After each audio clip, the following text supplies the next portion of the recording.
You're too abrasive. The first thing Daniel said to me was not hello. It was, Margaret, we need to clear the air. He closed the meeting room door behind him. Then he sat across from me, folded his hands on the table, and said something I never expected to hear from a coworker. You're too abrasive. I actually laughed. Not because it was funny, because I had no idea what he was talking about. Daniel looked serious.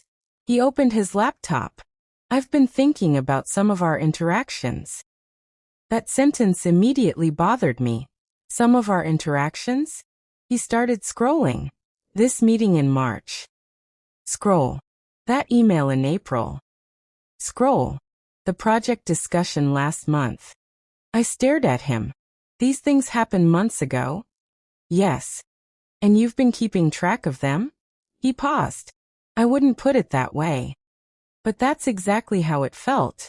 Like he had been quietly building a case against me while I was simply doing my job. Then he said, you can be difficult to work with. That one hurt. Not because I believed it. Because nobody had ever told me that before. My team trusted me. My manager trusted me. People came to me when deadlines were falling apart because they knew I would handle them. But sitting across from Daniel, I suddenly wondered, had I been blind to something everyone else could see? Then he slid a printed page across the table. There were dates written on it. 3 months of them. And that was when I realized this conversation wasn't going to be about one bad interaction. Daniel had been remembering everything. And I had remembered almost nothing. I looked down at the paper. There were 7 examples. 7. Daniel had written down things I had completely forgotten. One was an email where I had written, this needs to be corrected before we send it. Another was a meeting where I had interrupted him. Another was a project where I told him his numbers didn't match the report. I looked up. Daniel, did I insult you? No. Did I yell at you? No. Did I swear at you? No. Did I personally attack you? He hesitated. No. Then what exactly did I do? He leaned back. You have a way of saying things. I almost smiled again. A way of saying things. That was the problem. Not what I said. Not whether I was wrong. Apparently, it was how confident I sounded while saying it. I asked him a simple question. If a male coworker said the exact same things I said, would you describe him as abrasive? Daniel didn't answer. Instead, he said, I'm not comparing you to anyone. But I knew that wasn't really an answer. The conversation continued. He told me I needed to be more approachable, more patient, softer, less intense. I wrote those words down, not because I agreed with them, because I wanted to understand. Then he said something that stayed with me. Sometimes people feel threatened by your confidence. I stared at him. There it was. The sentence neither of us wanted to say directly. I asked him whether anyone else had complained about me. He said, not formally. That word bothered me. Formally. So there had been something. Or maybe there hadn't. Maybe Daniel was speaking only for himself. I left the meeting without arguing. I simply told him, I need time to think about what you've said. But walking back to my desk, I had one question burning in my head. Was I really the problem? For the rest of the afternoon, I couldn't concentrate. Every email I wrote suddenly looked aggressive. Every message sounded cold. I reread old conversations. Then I started replaying meetings in my head. Had I interrupted people too much? Had I been impatient? Had I made people uncomfortable? The worst part wasn't Daniel's criticism. It was the doubt. Because criticism is easy to dismiss when you know it's wrong. But uncertainty? That gets inside your head. That evening, I stayed late. Almost everyone had left. I opened the project tracker and stared at my screen. Then I remembered something. 2 weeks earlier, Daniel had come to my desk because he couldn't finish a report. I had stayed for almost an hour helping him fix it. He had thanked me. He had smiled. Nothing about that interaction felt hostile. So why had he been carrying resentment for months? The next morning, I decided to ask someone I trusted. Not for sympathy. For honesty. I went to Sarah from my team. I said, I need you to tell me something honestly. Am I difficult to work with? She looked genuinely confused. What? I mean it. She thought for a moment. Then she laughed. Margaret, you're direct. My stomach dropped. She continued. But you're fair. I asked her what she meant. You don't play games. If something is wrong, you say it's wrong. If someone needs help, you help them. You're demanding about deadlines, but you're demanding with yourself too. That wasn't the answer I expected. So I asked, have I ever made you feel uncomfortable? She shook her head. No. Then she looked at me carefully. Why are you asking? I told her about Daniel. Her expression changed. And then she said something that made me stop breathing for a second. He said that to you? You're not the only one. Sarah didn't look angry. She looked surprised. I asked her why. She lowered her voice. Because I've heard him describe you before. My heart sank. What did he say? She hesitated. That you're intense. I waited. Anything else? That you don't smile much in meetings. I almost laughed. I'm there to work. I know. Then Sarah said. But Margaret, there's something you should know. She told me that Daniel had once praised a male manager for being decisive. The same manager had interrupted people constantly. He had spoken over junior employees. He had rejected ideas without explanation. And people called him strong, confident, a leader. Sarah looked at me. You do basically the same thing sometimes. I felt defensive. Then she added, but people describe you differently. That sentence stayed with me, not because it proved Daniel was wrong, but because it showed me something uncomfortable. Maybe people really did react differently depending on who was speaking. I wasn't interested in turning every disagreement into a battle between men and women. I wanted something much simpler. Fairness. If I was wrong, I wanted someone to tell me. If I was too harsh, I wanted to know.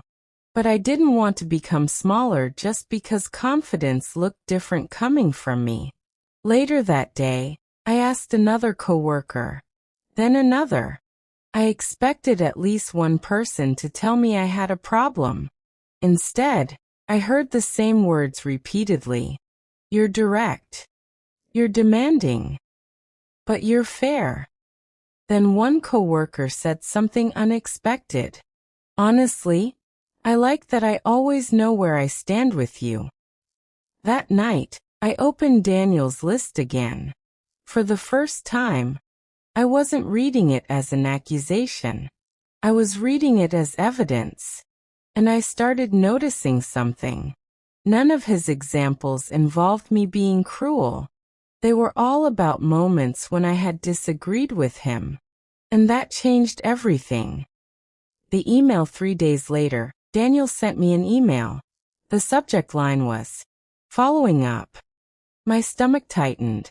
He wrote that he hoped I had reflected on our conversation. Then he suggested that I should work on my communication style.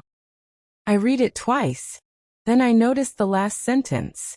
I think the team would benefit if you softened your approach. I stared at the screen.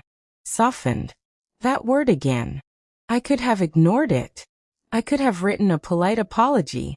I could have said, I'll do better. That would have been easier. But something had changed inside me. I didn't want to apologize for something I hadn't done. Still, I didn't want to become defensive either. So I did something I rarely do. I asked my manager for a meeting. I didn't go in accusing Daniel of anything. I simply explained what happened. I showed her the list. She read it quietly. Then she looked at me. Do you want my honest opinion? Yes. She leaned back. I've worked with you for 2 years. I waited. I've never considered you abrasive. I felt a strange wave of relief. But she wasn't finished. She said, You are direct. I nodded. And sometimes you move quickly. Another nod. But I've never seen you disrespect someone.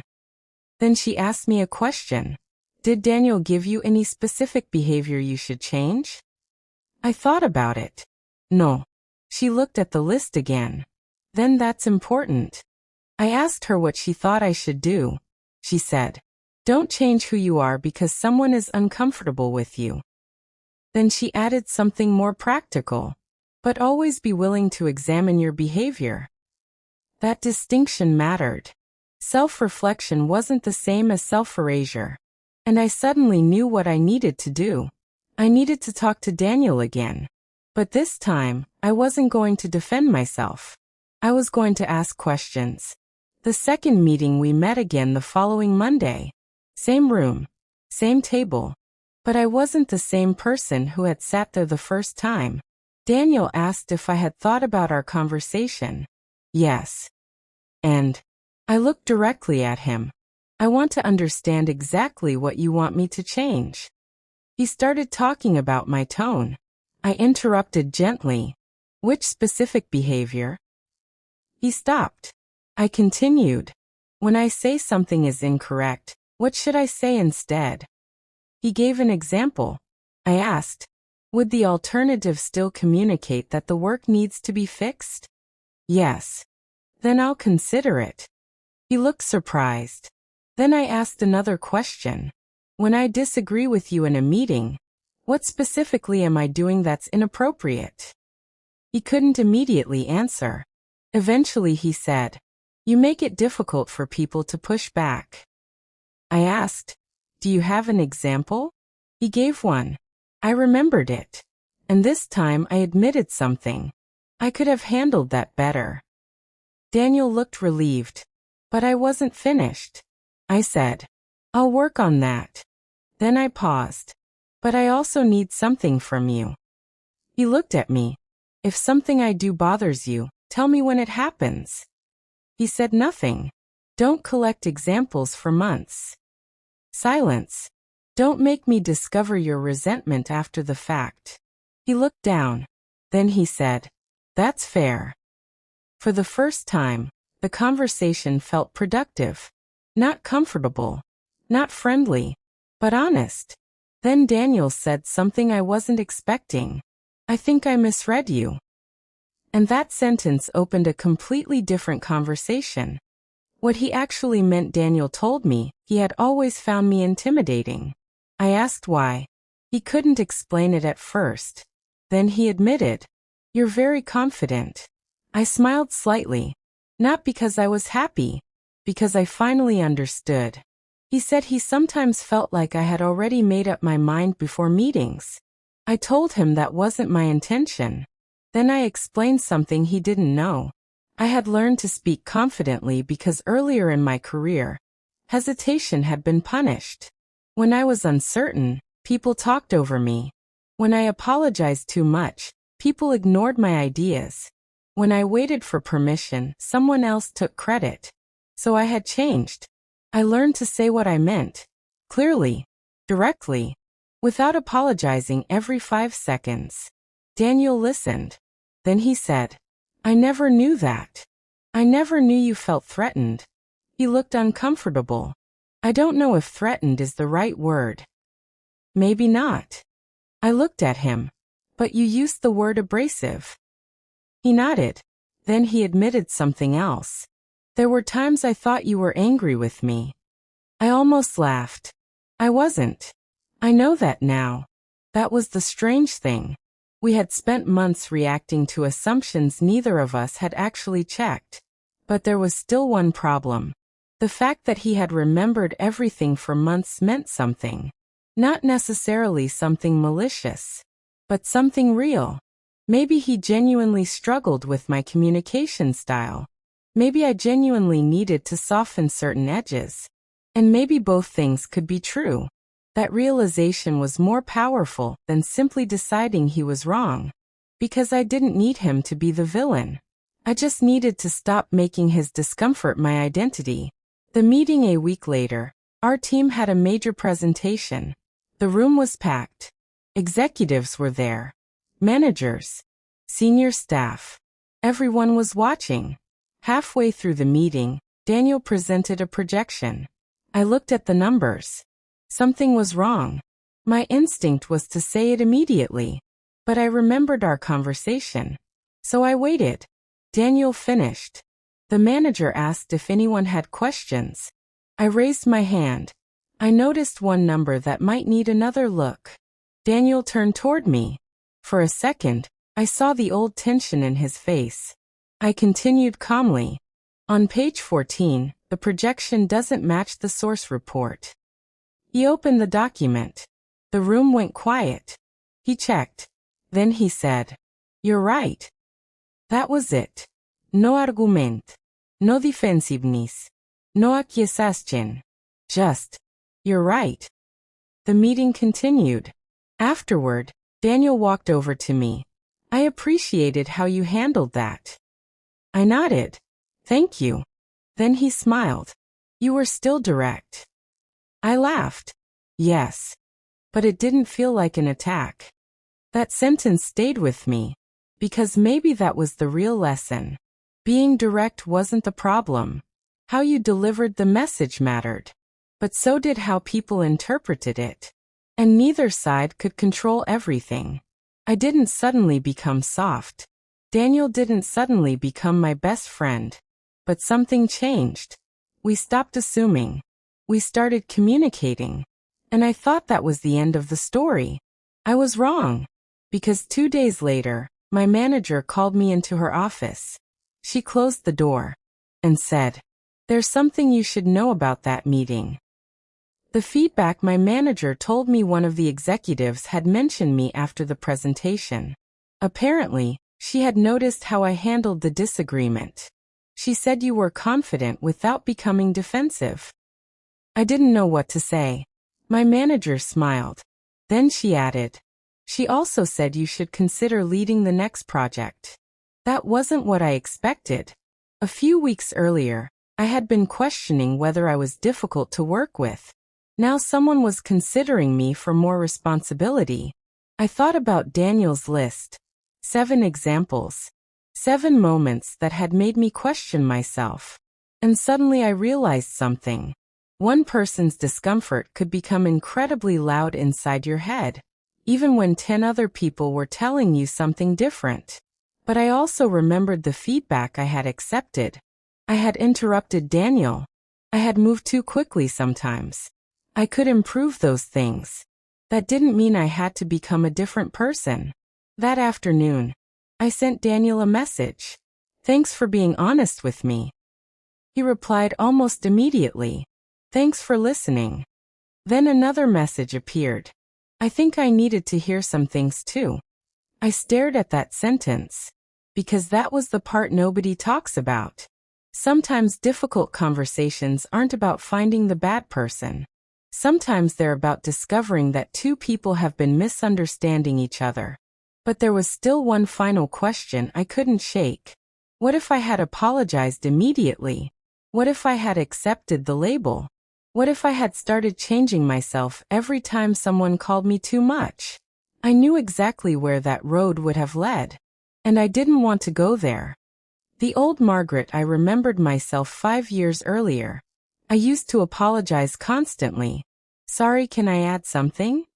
"Sorry, I might be wrong." "Sorry, but I had an idea." "Sorry for bothering you."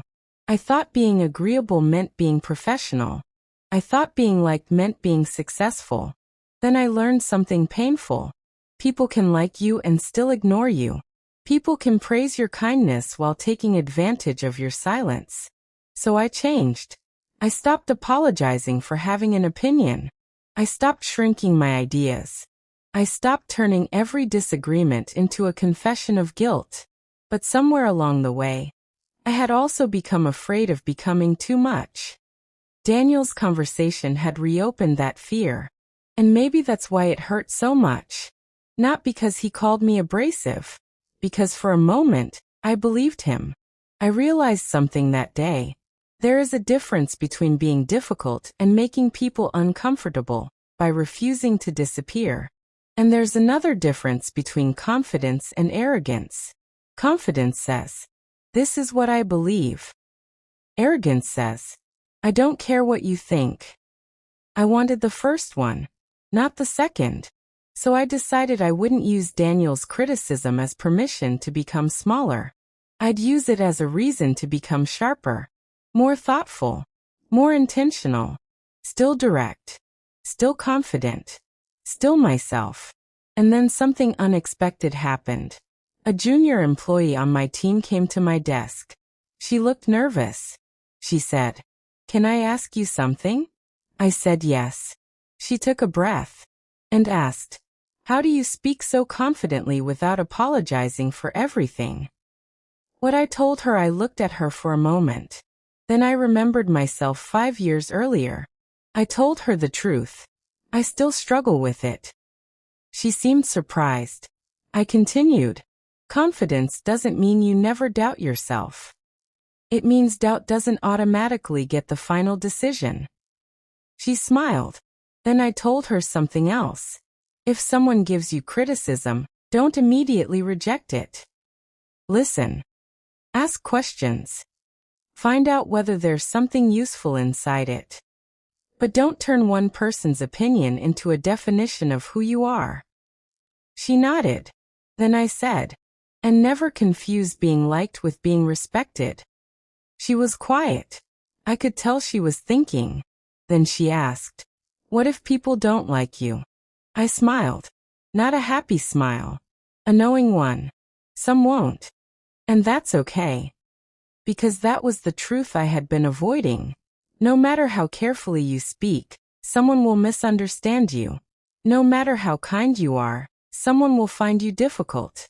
No matter how professional you are, someone may decide you're too confident. You cannot build your entire identity around preventing other people's discomfort. But you can control your behavior. You can listen. You can improve. You can apologize when you're genuinely wrong. And you can stand your ground when you're not. That afternoon, I finally understood what Daniel's meeting had really given me. Not a reason to become softer. Not a reason to become harder. A reason to become more intentional. Then just before leaving work, I received an email. It was from Daniel. The subject line was simple. About our conversation. I opened it. And the first sentence made me stop. The apology Daniel wrote. "I've been thinking about how I handled our first conversation." I kept reading. He said he still believed some of my communication could be improved. I actually appreciated that. Then he wrote, "But I also realize I waited too long to say anything." He admitted that he had allowed frustration to build instead of speaking to me directly. He admitted that some of his assumptions about my intentions had been wrong. And then came the sentence I never expected. "I think I judged confidence differently depending on who was showing it." I read that line twice. He didn't excuse it. He didn't blame me. He simply acknowledged it. And for the first time since that original meeting, I felt completely calm. I replied. I thanked him. Then I told him something honest. "I appreciate you saying that. But I also appreciate that you challenged me."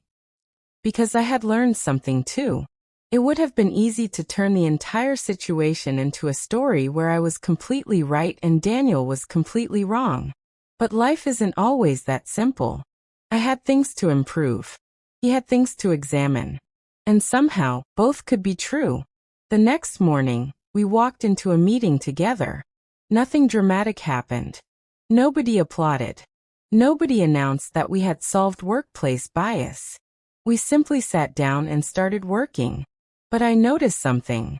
I didn't feel like I was walking on eggshells anymore. I wasn't thinking about whether every sentence sounded feminine enough, soft enough, friendly enough. I was thinking about the work. And that felt like freedom. I stopped apologizing a month later. I was leading the new project. The same project my manager had mentioned after that presentation. I stood at the front of the conference room. There were 12 people around the table. Some agreed with me. Some didn't. And for the first time in a long time, disagreement didn't scare me. I looked around the room. Then I said, "Here's what I think." Not, "I'm sorry but," not, "I might be wrong." Just, "Here's what I think." And then I explained why. Someone challenged me. I listened. Someone else suggested a different approach. I considered it. Then I made the decision. No drama.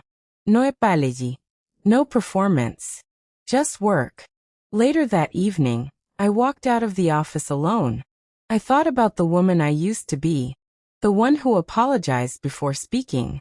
The one who confused being agreeable with being good. The one who believed every uncomfortable reaction meant she had done something wrong.